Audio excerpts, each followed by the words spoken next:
Okay, in this tutorial I'm going to be showing you how to create a nice looking 3D planet in GIMP. This isn't probably the perfect tool if you want like an exact map of your planet's surface with one-to-one accuracy and exact city placement and that, but if you want sort of an artistic representation, something, you know, maybe you want it for a tabletop role-playing game, or perhaps you want some art for a video game, or just you need some planet art for some other reason. You just want an evocative looking planet, something just to give the feel of what it looks at a distance. That's what this is for. Now this is only a simple one I've made here, but you can get a lot more exact and get a lot more detail, but this is just for sort of illustration purposes and build on what you learn here to really make your planet your own. So the first thing you want to do, okay, create a new file. The size that I like to go for with this is a height of 1000. That's a good resolution. Obviously pick your own size, but 2000, because you start off with basically making the map of the planet's surface, and as spheres go, the circumference around the outside is going to be twice the distance from the North Pole to the South Pole. So you want twice the width as the height. So I go with 2000 and 1000 there. So now we have a blank space here. And first thing we do, we use probably the second most important tool for creating planets in this way. It is just to render some clouds, and there's different types of clouds you can use here. The most simple one is the difference clouds, and the other ones can be used for different sorts of purposes, but difference clouds are probably the most useful. Now, as I just made the planet before, a lot of these settings are still the same. A couple I forgot to click before, but that's all right. So basically, just shift these sliders till you like the look of the planet's surface. What you're aiming for here is, so it's going to be, if we're making a Terran planet like you saw before, think of it in terms of a height map. So you're making a bumpy sphere with some water poured on it, and the water's just going to fill in all the dark areas. So when you're picking your settings on this, just keep that in mind, and that's going to be sort of the shape of your planet when it's finished. Can't hurt to hit tileable as well, because when you turn it into a sphere, if you don't have tileable, then you're going to have a nasty seam running down one side with it. You're going to want to hide. Turbulence also an interesting option for creating different kinds of landscapes, but again we're just going with a Terran sort of Earth-like planet. So we'll unpick Turbulent, and away we go. So then it renders the clouds. That looks pretty nice. Now we want to differentiate this into two regions, the land and the sea. As I said before, the sea filling in the lower lying areas and the land being the higher lying. So we'll make a copy of this, and then we'll add a layer mask, and that will be a grayscale copy of layer, which I quite like how GIMP has all these options when you're creating a new layer mask. This sort of thing can be a little trickier to do in other photo manipulation programs, so that's one thing that's quite nice about GIMP in this case. So we'll add that. Now, so we're going to want to manipulate this mask a little bit, because this is going to be our basis for how high the water and the land are. So we can see what we're doing, we'll start by actually coloring this land now. In fact, just so we know that we've got the right color, we'll just disable the layer mask for now, but leave that up to you if you want to do it. So go up to colors, go to Colorize. Now you'll have to forgive me, probably you would have seen in my, here's my one I prepared earlier. You'll notice the colors were probably a bit wrong. I am colorblind, I'll just state that now. So if it's turned out to be yellow and purple, well, my apologies. So So we'll put saturation up a bit, lightness down. Now that looks pretty green to me. Again, apologies if it's not. I could look up the exact hue number that I need, but this is just demonstration purposes, so I'll leave that. So hit OK, and while we're at it, turn that one off and make the background the color of the sea that you want. Again, the exact steps aren't necessary. More important is just that you see how these things work in relation to each other, so you can adapt them to your own purposes.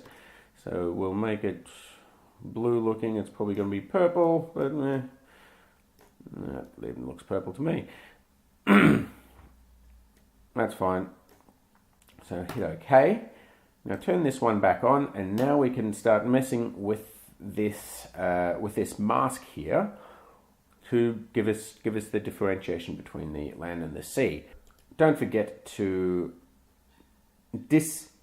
unclick this disable layer mask so it's enabled again, and that makes it a funky kind of color, but it'll work in a moment, you'll see. So go to colors and select threshold. So straight away we've got because what that's doing is it's just turning this shaded map of the world into a black and white. When I hit OK, you'll see what it looks like. But that basically means there's areas that are completely go through to the bottom layer, and there's areas that are completely blocked. And because the top layer is green and the bottom layer is blue, we end up with a sharp line between the land and the sea. And so then you can sort of just move the slider around to pick where you want. If you want sort of a sea planet, a la Luke Skywalker's latest home, or some kind of jungle planet with just a few lakes on it. And, you know, if you pick different colors, you could make this a desert planet or something. But I'm going to go with something round about here. It doesn't really matter. Again, this is just demonstration purposes. So very simple sort of Earth-like planet at this stage. And if I were doing this for a project of my own, I'd go into a lot more detail now, add all sorts of textures and things. I mean, this looks obviously photoshopped or gimped, as the case may be at this stage. But as I'm just showing you the processes and not a detailed instruction list for a specific planet, I will just leave it at that. We'll flatten the image, so we've just got one simple, nice image to work with, and then we can go ahead and turn it into our globe. Now there's two sphere things, and if you haven't done it in a while, you might forget which one to pick, but you automatically you might think to go to render and go to sphere designer, and this is a useful tool as well for this. You can create different sort of interesting layers using this tool, but no, I mean the usefulness of it might vary to you, but the thing is, if this won't actually take the texture you've made and wrap it onto this sphere, it can be useful for making clouds perhaps, or interesting extra effects on your planet, but this isn't the tool we want to use. We want to go to filter, map, and map object. Now again, this is on the preset settings I had before when making the last one, but usually it starts on plane. So I mean, I suppose you can pick a different one here. Sphere is the one you'd probably want to use. You could make a cylindrical planet if you want, or a box-shaped planet if it decides not to crash. No, box, that's interesting. That's not what it's supposed to do, but that's okay.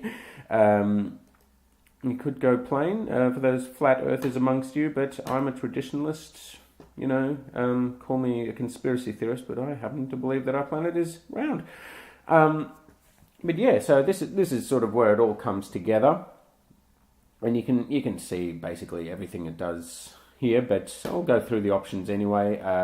You can position the source of your light, so as you see, as I'm moving that around, that moves where the little point of light is. Let's make it sort of a nice sort of in shadow kind of dealio there. You can move that around. You can change the color of the light. This doesn't have quite as much of an effect as you might hope all the time, but it gives a little bit of sort of differentiation, I suppose. You might see a little bit. You can pick between point light and directional light depending on what you think looks more realistic for the kind of sun you've got. So now you can see a bit of the orange. Yeah, we're surrounded, we're orbiting a red dwarf there. I'm going to stick with point light here. I'll make that a little bit more towards the yellow there. And material again. Adjust all this depending on what looks best for the type of planet you're making, and for the look and feel that you're going for as well. Whether you want it to be brooding or a friendly looking place or whatever. Diffuse, all these things. You're best off playing with them to see what they do. And then finally, this is a point. I'll just do no light just to demonstrate some things here. So position is pretty obvious. I wouldn't really mess with these ones because that sort of puts them all off center. And what's the point of that? Z might be the only one you want, depending on how close you want to zoom in. It looks kind of cool. And now I've forgotten where I was with that one. It was probably about there. But one limitation of using GIMP for this sort of thing, or at least this method, when we see here, I'll turn it around. You see the tops and the bottoms have got this sort of interesting, weird pinching effect. And that's just basic geometry. That's just what happens when you wrap a two-dimensional object around a three-dimensional sphere. So that's just the case. So again, this is just to make something evocative, something artistic, and not necessarily something where you need sort of exact distances or anything like that. So we'll go back to light and do point light. Or do I like to? No, I like point light best for what I'm going here. So we just hit OK and off we go. One thing I forgot to mention in that last one, just make sure you hit transparent background. So as you see, what it's done is it's stretched it into the image size that we had before. That's why the whole thing's elongated. But that's fine. It's easy enough to fix. We just scale the image, unlink those two to 1000, 1000, and we'll have a nice, beautiful, round planet floating in transparency. So then the next bits are just simple, just adding a background. Now you can pick some stars if you want. Foreground color, black. Pop that behind there. You can get some stars, or if you just want it in blackness, all up to you, of course. Now that might be enough just to have this sort of marble floating in space. But if you want to have this halo effect, I'll show you how to do that.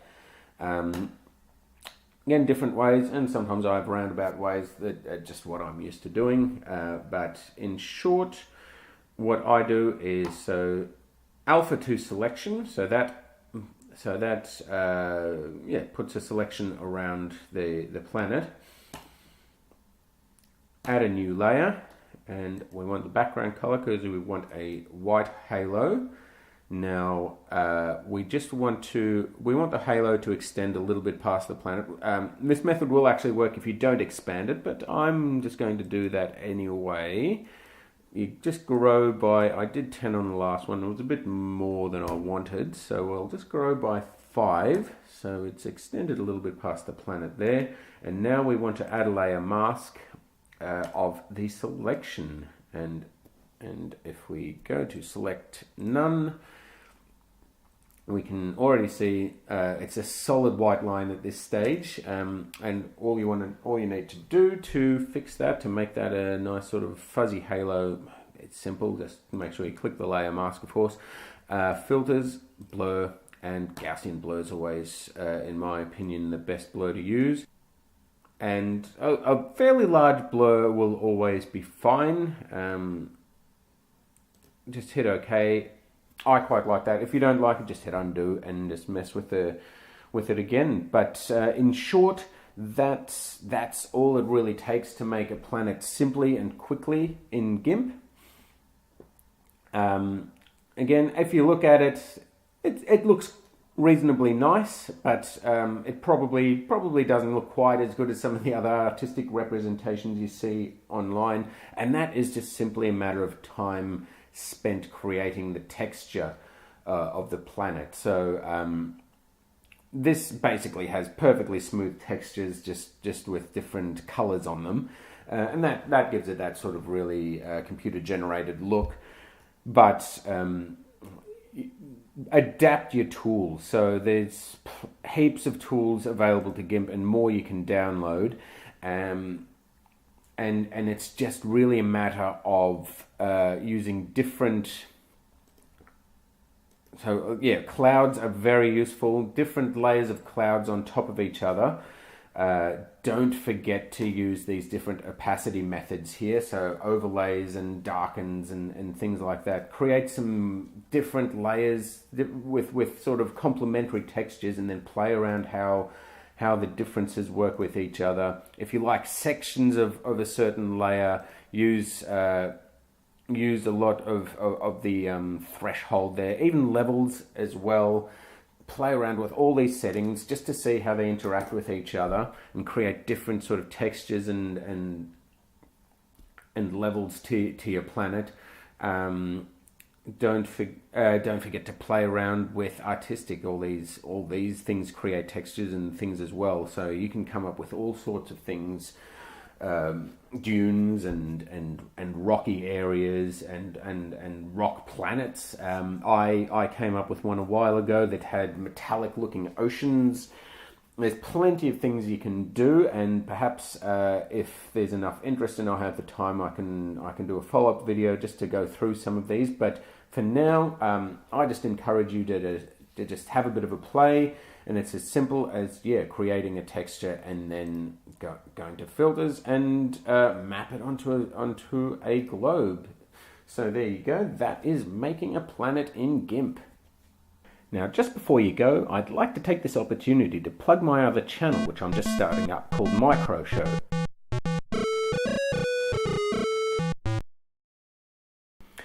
If you're here watching a video about how to make a planet in GIMP, then there's probably a good chance that you, like me, are a bit of a nerd or a geek. And if you are a nerd or a geek, then you probably also like computers and video games. Micro Show is a channel all about old computers and what they can still do, some of which might surprise you. I'm going to be looking at all sorts of old systems and also brand new software and hardware that's still being made for them, sometimes pushing old computers and consoles to limits even their designers never imagined. So head over to Micro Show and get excited about vintage computing.